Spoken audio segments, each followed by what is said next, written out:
Hello' দোস্ত, চাই এইটো আছে আপোনালোকে। আমি এটা অনলাইন বুক কৰিছিলোঁ ৰুম। এতিয়া ফাইনেলি আমি ৰুমত আহিছোঁ। ৰুমটো চাই লওক। আমি অলপ দেখাই আছোঁ আপোনালোকক, চাই লওক।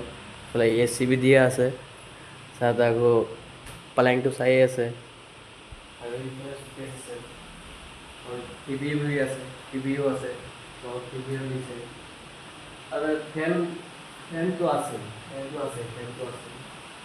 और बाथरूम बहुत ही धुनिया दिखছে। बाथरूम ধুনীয়াই আছে। বাথৰুমটো এতিয়া ফিলিং কৰোঁ আমি চোৱাই ভিতৰত এতিয়া একো নাই। ভিতৰত কেইটামান বস্তুৱে আছে, এইবিলাক চাব পাৰে। কিমান জেগা দিলে এইফালে এটা খিৰিকী আছে, ইফালে সৰু ইমান ডাঙৰ নহয়। তেতিয়া আমি ওলাই যাব এতিয়া ৰুমৰ পৰা। ইমান সৰু এটা ভিডিঅ' আপোনালোকক দি পালোঁ। ভাল লাগিলে ফোন কৰিব।